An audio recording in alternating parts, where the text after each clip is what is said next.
Bijouterie Santia, mividy volamena, Galerie Arena Antanmena, box 15, si box 37.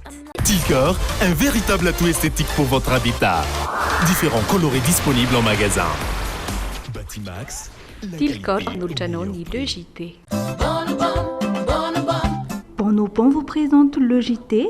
Bonobon est un biscuit croustillant recouvert de pâte de cacahuète enrobé d'un fin chocolat. Bonobon, rempli d'émotions. Bonobon. Ny dentifrice force no ampiasaintsika hitazomana ny nifintsika ho salama sy mafy tsara. Dentifrice force, nify matanjaka, tsika mamiratra. Dentifrice force manolotra anao ny le JT. Telma, safidiko numéro 1 malagasy manolotra ho anao.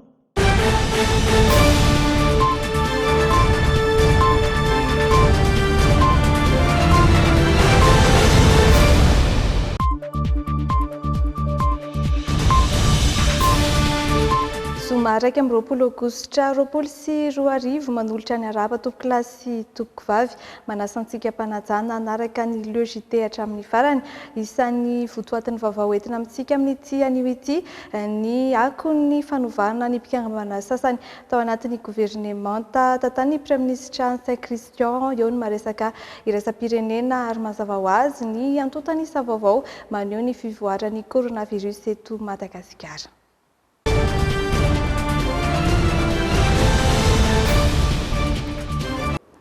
Ny tsy fananana antota taratasy ara-dalàna no nahatonga ny fohy be mpitantanana ankapoben'ny hetra anakatona vonjimaika ny toeram-pivarotana Magro eny Behoririka fepetra voalazan'ny lalàna efa fanao ary efa orinasa 10 no niaran'izany raha ny voalazan'ny tale general ny fohy be mpitantanana ny hetra izay tafaresaka tamin'ny Andriamasy sy ny Misara Safinjatovo. Fomba fanao araka ny voalazana lalàna no niatra tamin'ny toeram-pivarotana Magro Behoririka raha araka ny voalazan'ny tale general ny hetra eto Madagasikara. Hatramin'ny androany amehana ara-pahasalamana dia orinasa manodidina ny 20 eo no efa tratra izany saingy ny tany no tsy ambaratelo ny asa. Ny tsy fananana ny totaratasy-pijoroana ara-dalàna sy karatra fandoavan-ketra no antony nanakatona vonjimaiky ao anatiny 12 andro ny toeram-pivarotana Magro AAA Behoririka. Ny amehana ara-pahasalamana tsy midika hoe tsy hanara-dalàntsika. Ao anatin'ny amehana ara-pahasalamana mihitsy no anarahantsika ny lalàna, miezaka antsika ny hanara-dalàna. Zay ny zava-misy. Ny amehana ara-pahasalamana hoe tsy midika hoe ndao tsika samy hanao izay tiantsika atao daholo rehetrarehetra. Fa manaraka ny lalàna ara-dalàntsika. Zay mahamehana ara-pahasalamana zay mihitsy no anarahantsika ny lalàna. Ny orinasa rehetrarehetra tsy manara-dalàna dia tsy maintsy ampanarahana ny lalàna. Milaza moa ny ankilany fa hoe fanapotena ny orinasa malagasy. Zaho aloha dia tsy mahita hoe ahoana moa fanapotehana. Ny fantako zany dia mila manara-dalàna satria tsara ho azy ny manaraka ny lalàna mba ahafahany manatanteraka ny rehetrarehetra. Ahoana moa tokony hitovy daholo zany ny orinasa rehetrarehetra izay mandraharaha eto Madagasikara. Satria zany zao ny tompony na zao ny tena tompony hoe dia tsy hanara-dalàna ilay izy. Mitovy ny orinasa rehetrarehetra na aiza n'aiza ny tompony rehefa mandraharaha eto Madagasikara. Zay zany ny zavatra tsara ho fantatsika zany zay zavatra zany. Tsy marina filazana fa efa nakatona koa ny Magro AAA any Mahajanga sy Antsiranana. Tsy hijerena tavan'olona na tsanganan'olona ihany koa ny fampiarana ny lalàna raha araka nambara ny tale jenerali ny hetra hatrany sady tsy misy loko politika. Ny anay nge tsy manakatona ny orinasa zay fa zay tsy nanao contrôle fiscal ihany koa. Hitanareo izy. Zay tsy nanendrika ihany koa nareo anananay arere ka dia aloavy io fa tsy maintsy akatonay ty orinasa ty. Tsy zay le izy. Fermeture temporaire, fermeture administrative temporaire mba ahafahany mirégulariser ny taratasy. Tsy niresaka fandoavan-ketra eto. Na dia mbola tsy ara-dalàna izy misy déclaration zay mbola tsy vita ny AAA. Zao ny zavatra anankiray tiako tenenina amintsika zany. Fantatray hoe izy no olona ao ambadika ny AAA. Fantatray hoe misy prétendant ao amin'ny AAA io.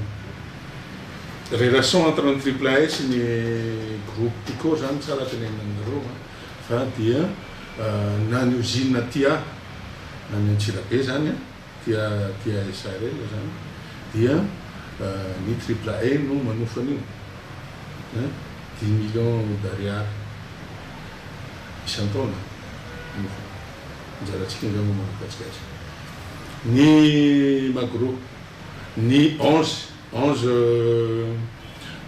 centres commerciaux ny Magro dia ny triple A no manofa an'io misy contrat de location mazava tsara zany fa ny voalazany lalàna dia tsy misy mihitsy no azonao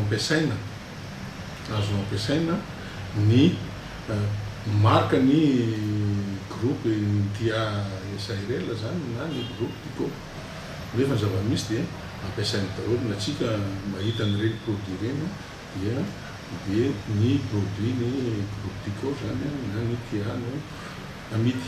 Raha mafeno ireo antotaratasy tsy ananany izay takia ny fobe mpitantanana ankapobeny hetra ny toeram-pivarotana Magro triple A Behoririka dia afaka misokatra rehefa tapitra 20 andro voalazany lana.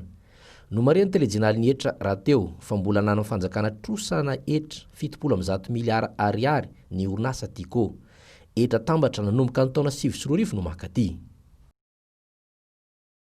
Fa naneho hevitra manoloana ny fanendrena ny ministry ny fanabeazana vaovao ny mpampianatra tsy miankina izay mahatsiaro natao ankilabao nandritra ny fitantanana ireo ministra ny fanesy teo aloha ary indrindra manoloana ny krizy ara-pahasalamana ateraky ny valana aretina coronavirus.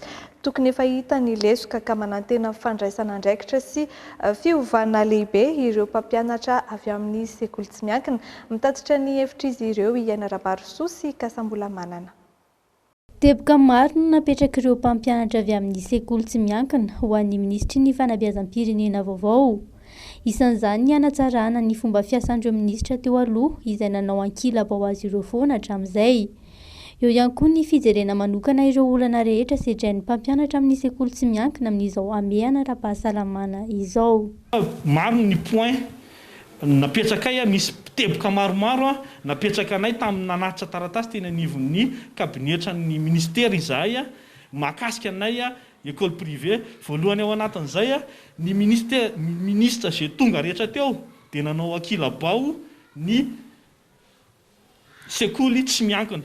Zany hoe tokony akalesona ny ministra zany fa manandanja ny école privée dikan'izay zany tokony hojerena satria ambety tenay foana 70% ny lycée eto Madagasikara dia avy amin'ny privé, ny 54% avy amin'ny collège de privé. Zany hoe manana anjara be da be zany ny école privée eto Madagasikara dikan'izay tokony hijery amin'izay satria hatramin'izay dia natao ankilabao ny école privée. Faharoa mahakasika an'ireny tombotsoa zay tokony omena ny privé reny tokony akalesona ny ministra vaovao ame an'izany araka ny tokony ho izy.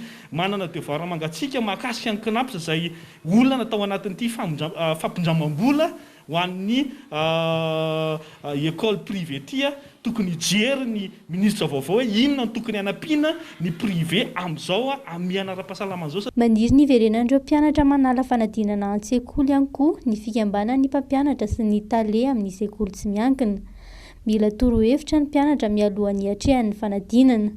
Tokony ho jerena akaiky araka izany ny fomba handaminana ny fanatanterahana ireo fanadinam-panjakana.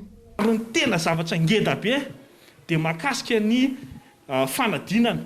Hatreto araka ny zavatra hitantsika mbola tsy tonombana ny fanomanana zany examen zany. Manantena zay zany ho an'ny ministra vaovao fa ho valiny faran'izay aingana mahakasika an'izany fanadinana zany. Izay moa ny tako hoe tokony hiverina an-tsekoly ny classe d'examen rehetra mba ahafahany miomana ara-tsaina indrindra ara-pédagogique moa zay ny fiatrehana zany examen officiel zany. Eo koa ny mahakasika ny classe intermédiaire izay samy manana ny heviny daholo ny olona rehetra dikan'izay miandry ny fanapa-kevitry ministra ny fanatanterahana an'izany. Ary mino izahay fa tsy nitenitenenina fotsiny le hoe amin'ny 1er septembre ny CPE ny datim-panadinana izay napetraka rehetrarehetra fa hipetraka atsaka ny sy andavany mba tsy ampirorosaina ny mpanabe sy ny ray aman-dreny. No tontosaina androany ny fifamindram-pahefana teo amin'ny mpisolo-toerana ny minisitra ny fanabeazam-pirenena teo aloha sy ny minisitra vaovao izay voatendro omaly izay marina fa tsy nahafa-po ireo mpampianatra tsy miankina ny tsanganana izay nahavoafidy azy ho minisitra. Manambana ny tsy hanota ny lazadina CEPE sy BEPC ny mpiasan'ny KNAPMAD. Anton'izay ny fanapa-kevitra izay ny tsy mbola nanomezana ny karaman'izy ireo tao anatin'ny enim-bolana. Nively sarim-bolany ary nilanja soratra teo anoloan'ny KNAPMAD ary androany ireo mpiasa izay tsy mbola nandray karama. Mitatitra izany kosa ity sary ny Doda Rajarinjato ity.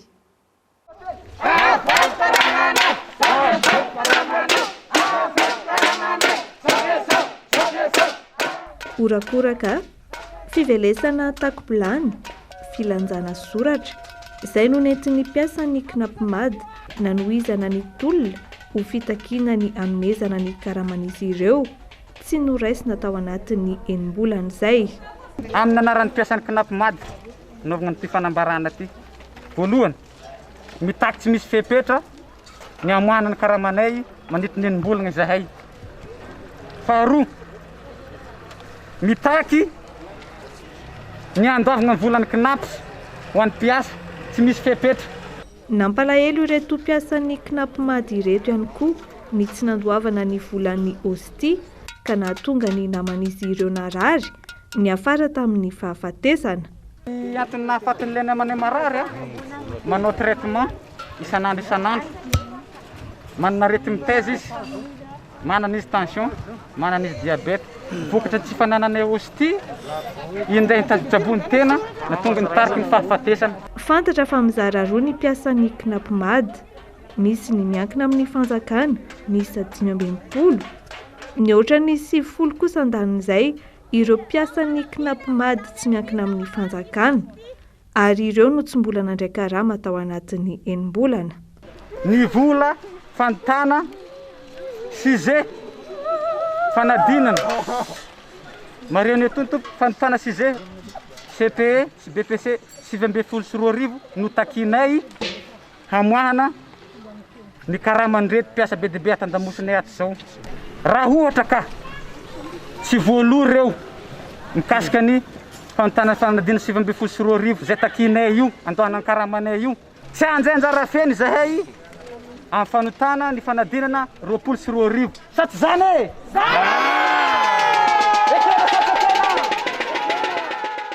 Niezakana nantona ny tompon'andraikitra misahana ny mpiasa tato amin'ny KNAPMAD ny mpanao gazety. Saingy tsy nanaiky nalaina sary izy no milaza ho tsy manana fanazavana omena ihany koa aloha. Ny famotoana teny amin'ny hôpitaly kely tany Tomasina ireo solitenan'ny paramedy votoatin'ny etsikizy ireo ny anio firaisan-kina amin'ny mpitsabo izay niara-ny herisetra manerana ny nosy. Matahotra mafy amin'ny tsy fandriampahalemana miatra manaina ny mpiasan'ny fahasalamana araka ny vaovao izay nangon'ny Remy Prudence. Nandrindra ny sary kosa i Doda Rajarinjato. Teto tokotanin'ny hôpitaly kely Tomasina no nanatanterahany paramedy etsika anehoana firaisan-kina amin'ireo mpiasan'ny fahasalamana namany ny anjadin'ny herisetra.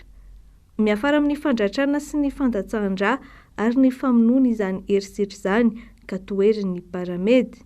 Raha ny eto Tomasina manokana tsy ahitana trangana famonoana paramedy loatra saingy misy amin'izy ireo no milaza hiarany tsindry azo lena na ihany koa hiarany fandrahonana amin'ny alalan'ny antso sy ny afatra.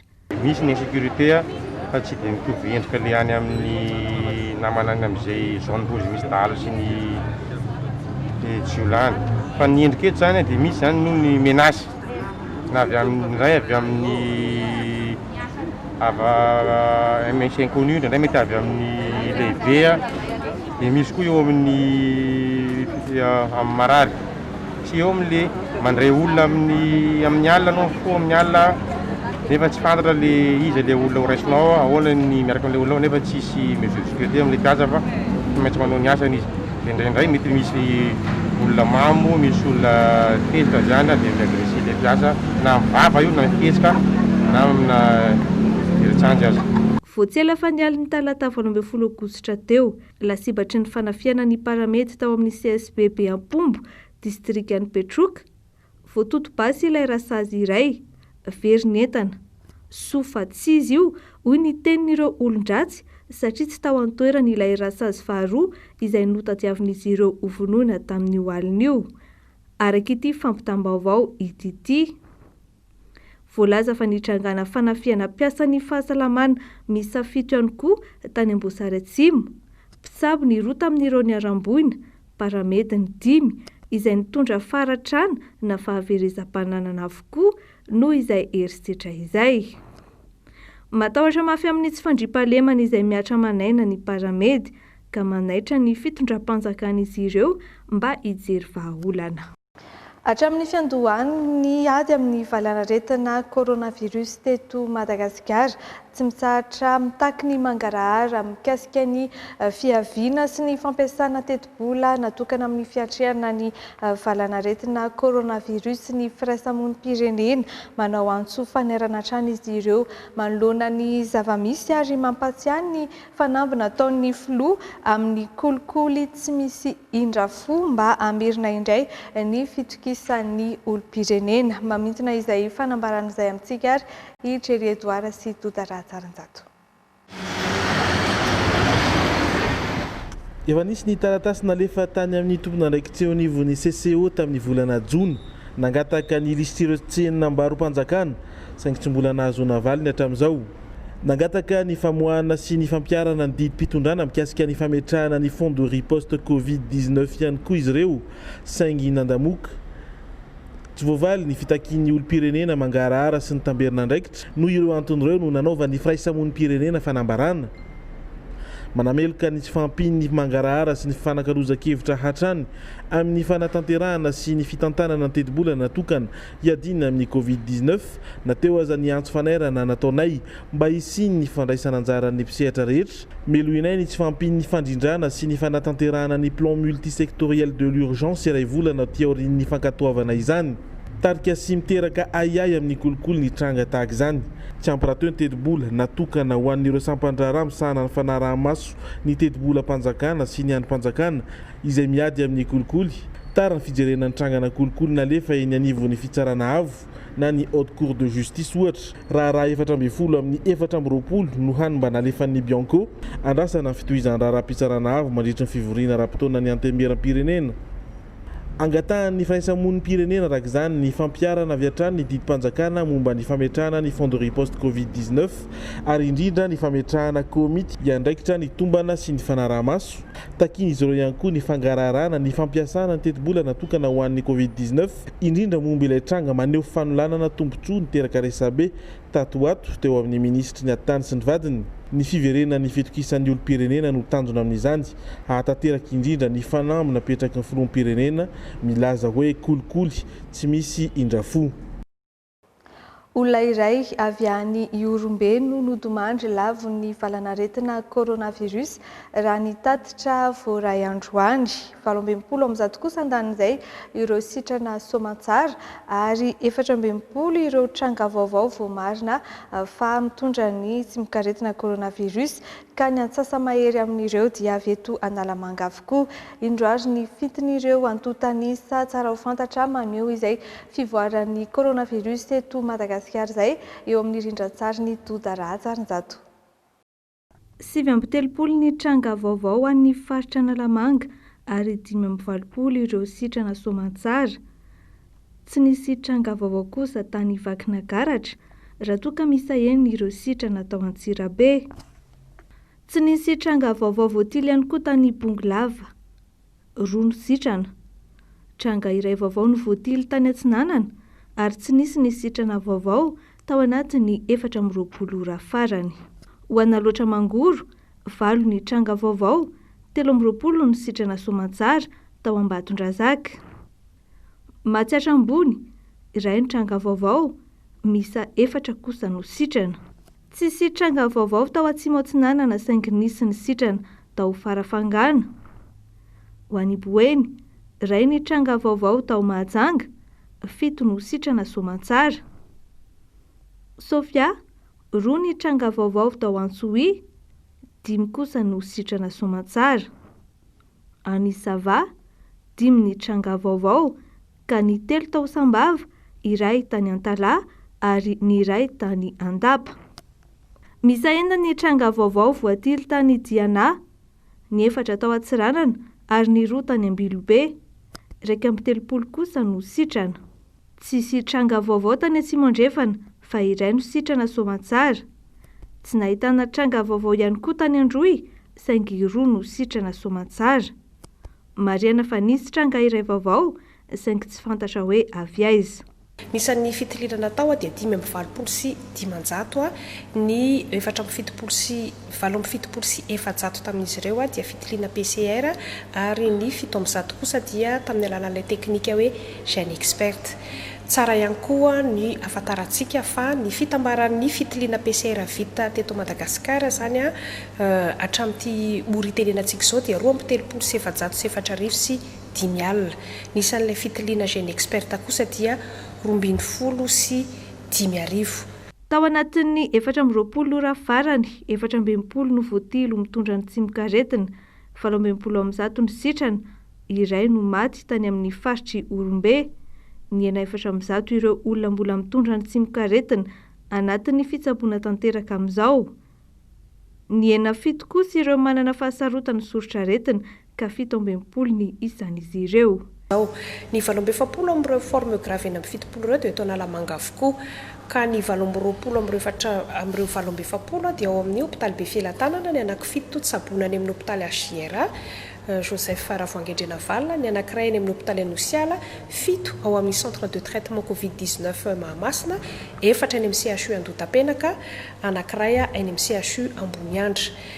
Ny ambiny misy olona 3 manao forme grave mbola raisina tanana ao Antsirabe, 20 any amin'ny CHU Andrainjato Fianarantsoa Matsiatra Ambony, 3 any Toliara ary anankiroa any amin'ny faritra Boeny.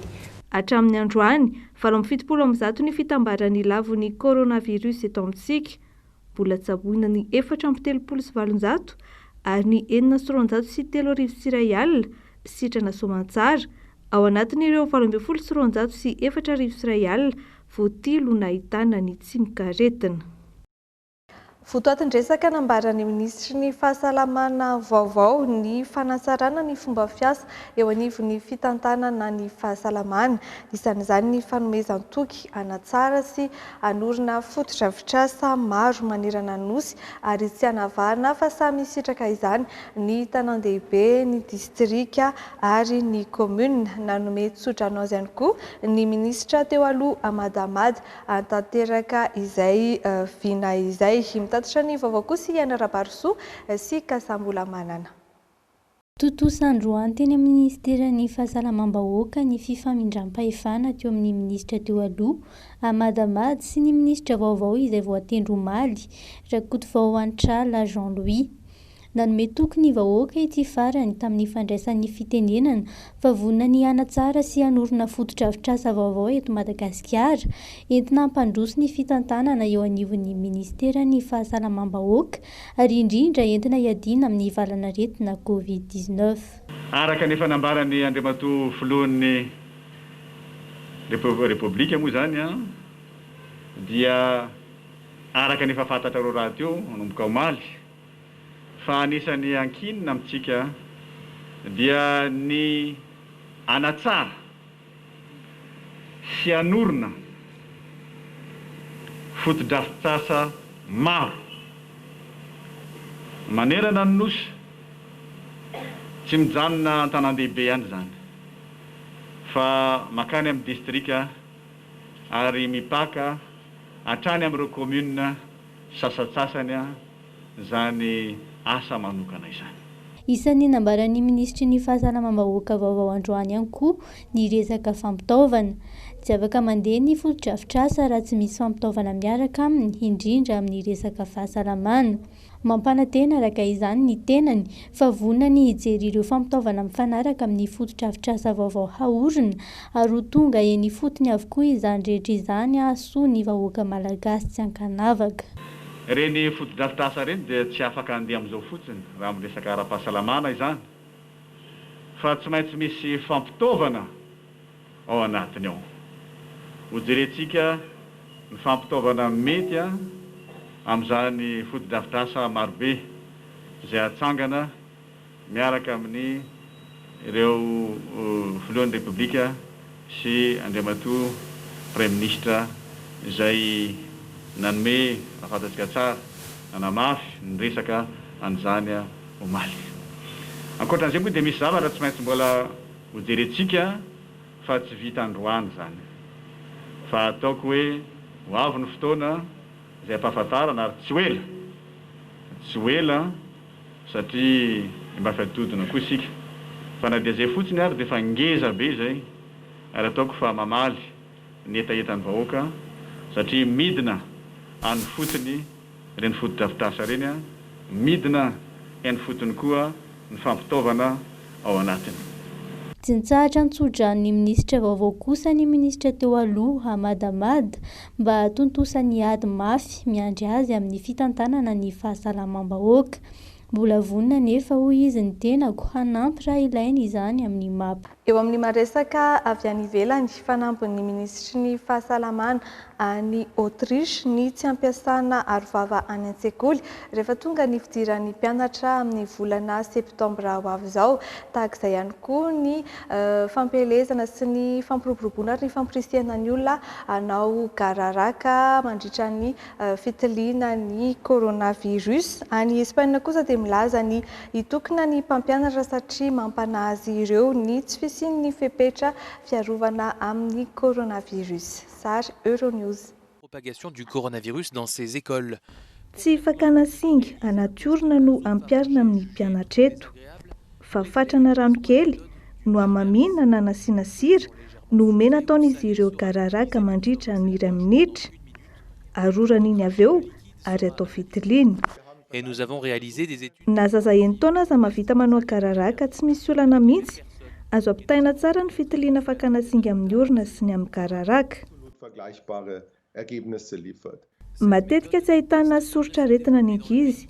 Antony nampiarana ity paikady ity ahalalana raha mianaka any an-tsekoly na tsy ilay virus. Mora mifindraingana raha teo ny coronavirus raha voarahana gripa sy kohaka. Le gargarisme rend la méthode beaucoup plus. Mora atao ny gararaka ary tsy atahorana ny mampanao azy ny ankizy sady azony rehetra atao any an-trano no tsy mandany vola be. Et ce ne sera pas sensiblement plus cher. Le ministre autrichien de la Santé prévoit une rentrée de septembre. Fanambin'ny ministry ny fahasalamana any Autriche ny tsy ampiasa arovavana an-tsekoly rehefa tonga ny fidiran'ny mpianatra amin'ny volana septambra. Mifanindran-dalana amin'izay ahely isaky ny sekoly ny rakitsary fanentanana momba ny fanaovana gararaka. Place pour promouvoir la méthode du gargarisme dans les écoles autrichiennes. Eto Espagne indray manambana nanao fitokonana ny mpampianatra manomboka amin'ny 4 septambra. Mampana ny syndicat ny mpampianatra ny tsy fisian'ny fepetra fiarovana amin'ny coronavirus raha toa ka tanjona ny tsy ahatonga ny sekoly ho fototry ny fifindrany ny valanaretina. Atomboka ny syndicat any amin'ny ambaratonga fototra misy ny maternelle ary ny grève ary tarina amin'ireo ambaratonga hafa. Eh bien, avec le nombre actuel d'élèves par classe qui est de 20... 20 isaky ny classe zone maternelle ary 30 isaky ny classe ny any amin'ny lycée. Raha fepetra voalohany raisina ny fanajana nelanelana dia tokony ahena zany ny mpianatra isaky ny efitrano. Midika izany fa tokony mampiditra mpampianatra vaovao hafa handray an-tanana ireo mpianatra. Diviser les groupes pour pouvoir faire des groupes plus petits. Herinandro vitsy mialohan'ny fidiran'ny mpianatra any Espagne, mbola ankamantatra hoe manahoana ny lamina apetraka isaky ny sekoly hisorohana ny valanaretina coronavirus. Enseignement pour éviter de nouvelles épidémies. Noraisina nandritra ny filan-kevitry ny minisitra ny fiantsoana fivoriana ho an'ny Antenimera Rotonta, fivoriana tsy ara-potoana andiniana ny fananganana ny commission mixte paritaire na voamera ikambanana isasahana entina mandany ny volavolan-dalàna laharana aotraotra ray bara 24 ahitana didy tsy volana miisa 3. Ny tsipahan'ny Antenimera Andoholona tamin'ny motion de rejet io didy tsy volana io ka izao izao ananganana commission mixte paritaire izao araky ny lalam-panorenana notatitra ny vaovao Itreredoara sy Totarazaranjato. Raha toa ka tsy mety lany ny volavolan-dalàna natolo-dalàna iray rehefa nodinian'ny antenimera tsirairay indroa ka misy tsy fanarahan-kevitra tamin'izy roa tonta dia afaka mandray fanapa-kevitra ny Prime Ministre hamory ny vaomiera ikambanana isasahana izay ampiandreketina fanolorana rizanteny momba ireo fepetra mbola hiadi-kevitra. Izay no ampahany amin'ny andininy fahaenina amby 90 ao amin'ny lalam-panorenana malagasy ny aingana amin'ny fananganana ny commission mixte paritaire. Tsy aivina fa nandritry ny fivoriana tsy ara-potoana tamin'ny fiandohan'ny volana martsa tamin'ity taona ity dia nolanin'ny teo anivon'ny antenimieran-doolona ny motion de rejet natolotry ny vondrona parlementaire HVM. Motion de rejet mitsipaka ny fandiniany ilay volavolan-dalàna laharana fa aotraotra ray tsipika 24 tamin'ny 4 febroary 24 kasika ny fankatoavana ireo didy volana miisa 3. Ahitana ny didy volana laharana fa 7 tsipika aotraotra 2 tamin'ny 15 ny volana May 7 mikasika ireo lalàna mifehy ny fifidianana sy ny fitsapakevy-bahoaka. Eo ihany koa ny didy volana laharana fa 7 tsipika aotraotra 4 tamin'ny 20 May 7 izay manova ny andinin'ny sasasasany ao amin'ny lalàna Fehizoro laharana fa 5 tsipika aotraotra 7 tamin'ny 3 Martsa 5 mikasika ny fampandehanan-draharaha eo anivon'ny antenimieran-doolona sy ny fifidianana ary ny fanendrena ireo olona. Ary fahatelo manaraka izany ny didy volana laharana fa 7 tsipika aotraotra 7 tamin'ny 15 ny volana Jolay 7 mikasika ny lalàna mifehy ny harena an-kibon'ny tany. Ny didy volana faharoa no heverina fa nitarika ny fitsipahana tao amin'ny antenimieran-doolona satria inampitsahatra ny fotoam-piasan'ireo olona mialohan'ny fotoana izany. Mifaneho-kevitra ny fitsarana avo momba ny lalam-panorenana tamin'ny febroary 7 kosa no hiorena ny vondrona HVM ao Anosy. Faneho-kevitra izay manamafy ny voalazan'ny andininy fa 20 mametra ho 5 taona ny fotoam-piasan'ireo olona ary tsy azo atrahatra amin'ny fandravana ny antenimera ohatra. Noho izany ho azy ireo tsy tokony hitoetra akory io didy volana faharoa io. Hanomboka ny 20 ny volana Aogositra izao ny fivoriana tsy ara-potoana eny amin'ireo antenimera roa tonta ary tsy ohatra ny 12 andro izany. Ambaran'ny lalam-panorenana ao amin'ny andininy 490 hatrany. Raha toa ka tsy afaka mandany rizanteny tokana iombonana ny voamiera na tsy nolaniana araka ireo fepetra voalaza ao amin'ny andalana etsy aloha ilay rizanteny dia ny antenimieram-pirenena amin'ny alalan'ny latsabato iandanian'ny antsasamanila mpikambana ao aminy no manapa-kevitra farany. Ny famotoana teny amin'ny esplanade Analakely androany maraina ireo mpivarotra eny an-toerana ny lanja sora-baventy mitaky ny tsy andravana ny toeram-pivarotan'izy ireo. Raha misy fanatsarana tokony atao dia ny fifampiresahana sy fandaminana no angatan'izy ireo fa tsy ny fandrodanana toeram-pivarotana. Teny an-toerana nanangona ny vaovao Ianarabarosoa sy Kasambola Manana. Mpivarotra maro no tonga ny lanja sora-baventy teny amin'ny pavillon esplanade Analakely androany maraina. Isany hita tao anatin'ilay sora-baventy ny hoe aoka izay ny tsindry azo lena sy ny fikasana androdana ny toeram-pivarotana. Nambaran'ny filohan'ny delegean'ny mpivarotra eto Antananarivo fa fangaron'ny eo anivon'ny komina amin'ny resaka politika ny asa fiveloman'izy ireo. Tsy misy fifampiresahana fa izay tiany atao no atao ka tsy ekena ny tahaka izany. Ny mpivarotra tsy mpanao politika.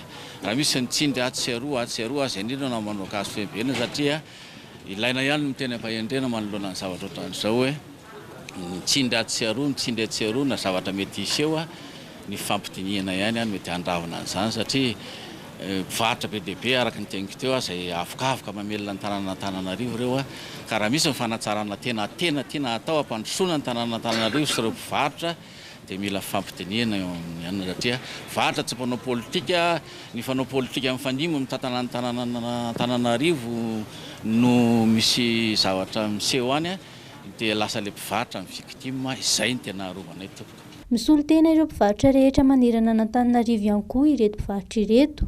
nanamafy fa tokony hisy fampiresahana lalina mba ahafahana mampandroso ny tanàna ankoatra ny fandrotanana toeram-pivarotana satria isan'ireo manampy ny fampidiram-bola ny komina ihany koa izy ireo amin'ny alalan'ny hetra izay alohany. Varotra anatin'ny tenenanay ao daholo rehefa mpivarotra eto Antananarivo renivohitra satria fikambanana Antananarivo renivohitra ao daholo Andravoahangy, Behoririka, Petite Vitesse, Sotry, Trananamontana, PDB zany Akatso, PDB zany ao anatiny daholo zay. Ny joroana itenenana eto za tsy miresaka an'le hoe esplanade na Andravoahangy fotsiny na Aty fotsiny fa araka ny président délégué mpivarotra Antananarivo renivohitra ny tenako dia mametraka ny hoe mba hisiny ny filaminana eto amin'ny fitantanana ny tsena sy ny tompona andraikitra ao amin'ny tanàna Antananarivo. Teny ampitaina amin'ireo ray aman-dreny tokony satria zanaka amin'ny teny amandray aman-dreny zay mba mitady ny tena fahasoavana satria sarotra ny fiainana amin'izao indrindra izay nateraka ny crise izay mianjady eto amin'ny firenentsika mila filaminana izay no ahitantsika tombontsoa tsirairay avy. Tsy mieritreritra ny anakorotana nefa ireto mpivarotra ireto fa mitaky ny fifampidiniana sy ny fifampitonjovana araka ny nambarany. Eo amin'ny lafin'ny fitaterana ny hitatra ho amina coopérative suburbaine roa hafa ny fanekeny ireo mpitatitra anisy GPS na ilay fitaovana fanaraha-maso ny fiara mitovy amin'ny maimaimpona ny saran'izany noho ny fetezan'ireo sampanasa maro nanolo-tanana tamin'ity tetikasa ity. Mitatitra izany ho antsika koa sy Andry Lalain'Andriamasy misy Arazafinjatovo. Taoriny fahombiazana sy tombotsoa azonao mpitatitra amin'ny zotra suburbaine D sy G ary H dia napakevitra ny roso ao anatin'ny fampiasana GPS na fitaovana anaramaso sy anarahandia ny fiara ihany koa ny zotra F sy G. Izany na izany ny teny-tendoana dia maromaro ihany ny olana. Lafo ny kohany tsy zaka mpitatitra fa rehefa nandeha foana ilay fiara miasa dia nahita partenariat izay ny ilazana azy ny Tech Compagnie dia mifarana any amin'ny mety ho 0 ariary le izy zany lazay ny ilazana azy satria misy ao ny assurance nanampy, ao ny banque BNI manampy, ao ny CNAPS nanampy, ao ireo compagnie pétrolière anankiroa nanampy izay isorana manokana daholo izy ireo. Samy azo tombony avokoa na ny tompona fiara na ireo mpiasa toy ny mpamily sy ny mpanampy azy amin'ny tetikasa no volavolahy ministeran'ny fitaterana ity. Avantage zany raha izay ny tombotsoan'ity projet ty asiana GPS ny tsirairay dia voara-maso amin'ny fotoana rehetrarehetra vao mainga any an-trano ilay fiara mandra-piverenany any amin'ilay tompony iray amin'ny hariva dia azo arahana maso tsara izay mandika lalàna ao anatin'izay dia voara-maso soamantsara ihany ary ny mpikirakira rehetrarehetra io fa tsy ilay mpitatitra ihany na ataontsika hoe misy kamerana iny sasany amin'io hoe raha sanatria ka misy mpitandro ny filaminana manao adalàna koa dia hitany kamera eo. Ankoatr'izao dia voasakana ihany koa ny loza sy ny heloka madinidinika ataon'ireo mpamily sy mpanampy azy sy izay mitranga eny anivon'ny fiara fitateram-bahoaka.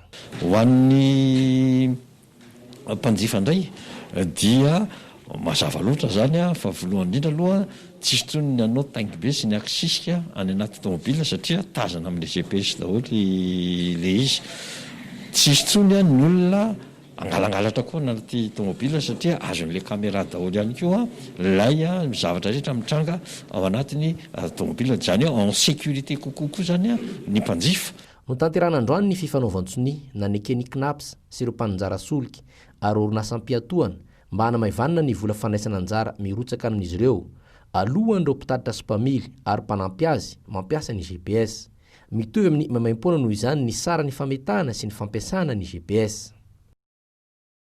Fa ho fiatrehana ny asany dia nitoloran'ny orinasa Ravinala Airports fanamina ireo mpamonjy voany eo anivon'ny commune Antananarivo renivohitra, fanamina feno hiatrehana ireo loza sy hain-trano nanatrika ny lanonana fanolorana izany ka mitatitra ny vaovao antsika Andry Lalain'Andriamasy misy Arazafinjatovo. Ankoatra ny sampana-pamonjy voana Antananarivo renivohitra dia ny sampana-pamonjy voana anisy ranam-piaramanidina RSMP Nivato no tonga manome tanana rehefa misy loza indrindra ny afo. tafiditra tao anaty ny fanamboarana seranam-piaramanidina vaovao ny fanarenana sy fampitaovana ireo mpamonjy vona enivo ny ty seranam-piaramanidina ity tsy sanadiny namany eo amin'ny komina Antananarivo renivohitra izy ireo ka nolotra fanamina feno hiatreny izy ireo ny asany. Hita tato ato moa fa maromaro zay aitrano zay ary nandritra ny volana lasa fito amby roapolo ny aitrano zay tsy maintsy nalehan'ny pompier miezaka amin'ny pompier marina fa efa antitra ny fitaovana ompelatanany na zany raha nandritra n'izay volana vitsivitsy zay niezaka ny chef de corps pompier anatsara sy anamboatra n'izay fitaovana ompelatanany na izany raha tsapa fa tsy ampy ny fitaovana iarovana ny pompier atsika ka noho izany tena faly izahay mandray androany reo fitaovan'ireo akanjo mba hiaro sy kiraro mba hierovana an'ireo pompier ireo rehefa misy aitrano. Fanamina feno misa 450 ho an'ireo mpamonjy vona misa 20 am'zato enivon'ny sampana mpamonjy vona any komina Antananarivo renivohitra natolotry ny orinasa Ravinala Airport izay mitantana seranam-piaramanidina RSP Nivato sy ny seranam-piaramanidina Nosbe fanomezana avy amin'ny fondation ADP sy ny fikambanana Aviation Sans Frontières. Isokatra amin'ny fomba ofisialy ny asabotsy 12 aogositra izao izany hoe raha mpitso ny fitbox izay ivitoerana natokana ho an'ireo tia mikotrana sy tia mitaizataiza vatana isy fihenam-bidy manokana amin'ny fotoana io ho an'ireo izay isoratra anarana sy hiditra ho mpikambana ao amin'ny fitbox. Isy ihany koa ny séance maimaimpona mandritra ny adiny iray ho an'ny taranja sasany amin'io andro voalohany sady fanokafana amin'ny fomba ofisialy ny fitbox io eny Andranomena no misy ny fitbox ary ampafantatra bebe kokoa momba azy ity sary manaraka hoentina amintsika ity.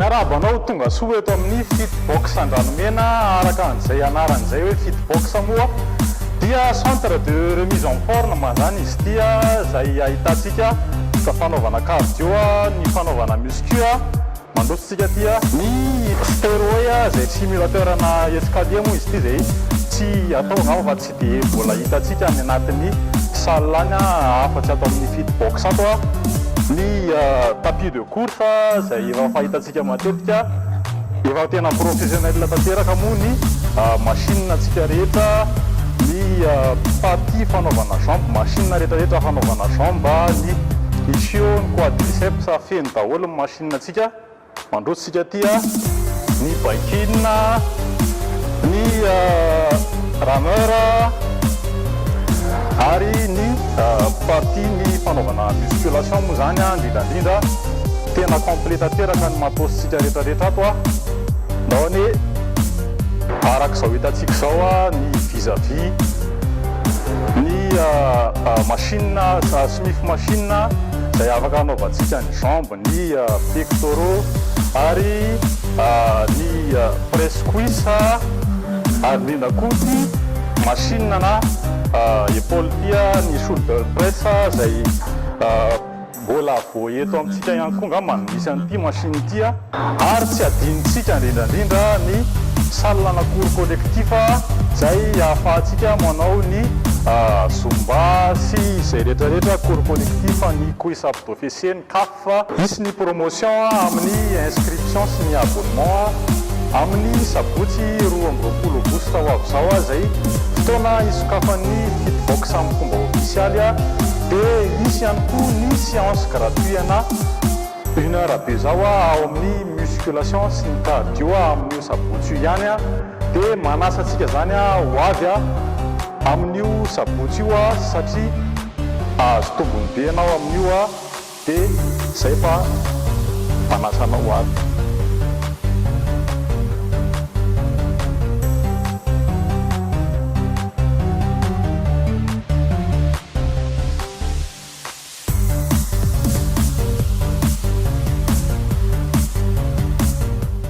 Hatreo ny fiarahantsika tompoko lahy sy tompoko vavy mankasitraka antsika nanaraka ny logité hatramin'ny farany sy mijery hatrany ny fahitalavitra Dream-in mirary soa antsika rehetra mirary zoma mahafinaritra ihany koa.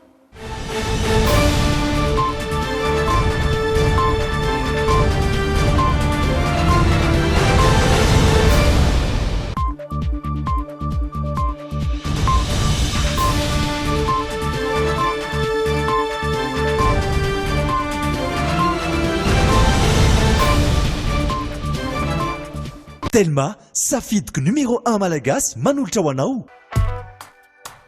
Bijouterie Santia, mividy volamena. Galerie Arena Antanmen, box 15, si box 37. Tilcor, un véritable atout esthétique pour votre habitat. Différents colorés disponibles en magasin. Batimax, Tilcor nolotrano ny logité. Ny dentifrice force no ampiasaintsika hitazomana ny nifitsika ho salama sy mafy tsara. Dentifrice force, nify matanjaka, tsy mamiratra. Dentifrice force nanolotranao ny le JT. Bonobon vous a présenté le JT. Bonobon est un biscuit croustillant recouvert de pâte de cacahuète enrobé d'un fin chocolat. Bonobon rempli d'émotions.